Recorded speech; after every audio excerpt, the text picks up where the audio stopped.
We've got a unfortunately, great story about someone who is making their passion happen as a career, luckily enough. Tara. That's right, Michelle. It is time to get motivated with this Rags to Riches story that has a foundation in charity.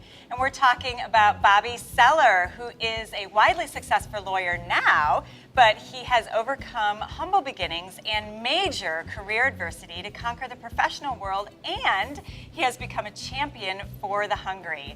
And he's actually joining us today with his motivational story and message in ways that you can actually help him feed the world. Thank you so much for joining us, Bobbie. Thank you for having me here today. Yeah, I just really am motivated by your story, and I want to start with your childhood because you came from very humble beginnings and now are this big successful lawyer. But I want to know, how did you start and how did you actually get to law school? Because that was a big challenge. And then how did you get to where you are? You know, I was a kid from Brooklyn, New York, and my dad left when I was very young. And it was my mom who was an immigrant from Israel, and it was just me, my mom, and my sister, and we were on welfare for most of our lives. So the idea of college or even law school was so far-fetched, at least for everyone else. And at an early age, I realized that if I was ever going to change anything in my life, I had to do it myself. Okay, and how did you have that vision? I mean, everyone else probably was like, I'm just going to go work at the dry cleaner or the whatever. How did you have that in you that I'm going to become a lawyer? Yeah, you know, it's a great question. You know, as children, we're led to believe that we can accomplish anything.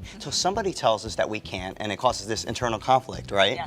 And then more and more people over our lives tell us that we can't do things, and we really start to believe it. But who told you that you could? Who was that person? You know, was there a one person? Was it your mother? It was the drive I had to be able to take care of my mother and my sister. Okay. I was the man of the house, and if I wasn't going to do it, nobody could do it. Okay. So what about your father? Because your father wasn't there, and there's lots of people who have a very similar beginning to you, but a different ending. So that lots of kids experience this, particularly boys, they don't have a father, they don't have a role model, they don't have a mentor, and yet you overcame that. How did you do that? Yeah, you know, a lot of kids or a lot of people blame their story on their parents. You know, he wasn't there. Everybody's got a story. You got a story, you got a story. I definitely have a story. So it's that ability to overcome that. And, you know, I always thought to myself, you know, I'm going to do this. I'm the best of who I can be. So I didn't care that my father wasn't there. You know, I just had that hunger to be able to. Did part of you feel like I sort of have to be the father of the family because I'm the male in the household? You know, so many people have told me what I can't do in life that I've really let that fuel my fire and said, not only can I do it, so not only was I going to college, I'm going to finish in 3 years by going to school year round. Well, you obviously did that. You went on and on and on. So tell us about how you then became a successful attorney and the challenges you faced. Because it wasn't always straight up once you became an attorney. Oh, no. You know, if you know your destination, if you know you have to get to work at the end of the day and the road's closed, you don't turn around and go home. Right. You find another route. And that's really what I had to do in my life. So I finished college early. I took financial aid. I had no money. I finished law school early. I just wanted to get out there and work and be creative and really create my own life. But there was a point there where you only had $37 in your bank Yeah. and you had a child, right? What happened? How did you overcome it? So what happened with me is I got laid off by another firm because I didn't get along with the owner. I didn't like the direction he was taking it. So a lot of people don't know that 3 years ago, I had $37 on a credit card and no way to take care of my kids. Yep. And you know, I kept trying to compete with everybody. I said, I'm going to do this, they're doing that. I had to use my own creative approach in business to be able to,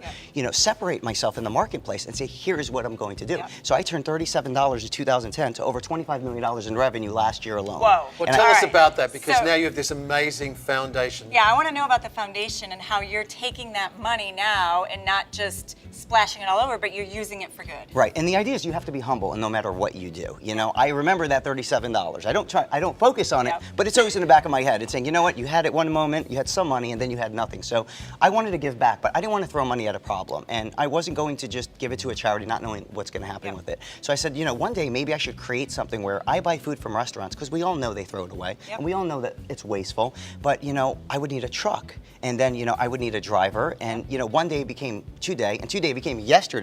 So I ended up creating the Bobbie Seller Feeds the World Foundation. And what we actually do now is we do a multiple arena of things. We throw concerts to have canned food drives. Okay. You know, we purchase food from So who are the restaurants. recipients of the food? Right, that's a great question. I don't want to reinvent the wheel, and I don't want to be a food drive. That's not the business I'm in. My business is being able to get the food, buying the food for pennies on the dollar, and then giving it to the food distribution centers so that they can feed the masses.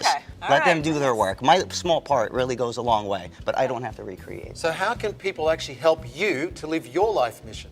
You know, how can people help me? Yeah, how you help your foundation. Yeah, they can go to screamfest2013.com, Okay. and there's actually a link on there of how you could donate canned foods, and that's the first step. Because today we've been talking about giving back, and so this opportunity for people that are watching the show right now to give back the same way that you're giving back, they give back to your foundation. Yeah, and it's an interesting thing because, I really wanted to create this foundation to help, and this foundation somehow opened up these magical doors that I never would have anticipated in the beginning. And I think when you put yourself forward and you try to pay it forward, these doors just magically open, and people Right. call it luck. And here, this kid from Brooklyn, who you yourself probably needed these donations back in the day, are helping so many people now with these same donations. And you're doing you really so are an good. inspiration to so many people, Bobbie. So we just want to Yeah. say Well, thank you very very much. Thank you for having so me. much. Thank you so much. And we would love to support your foundation, and this is just a great story about giving back.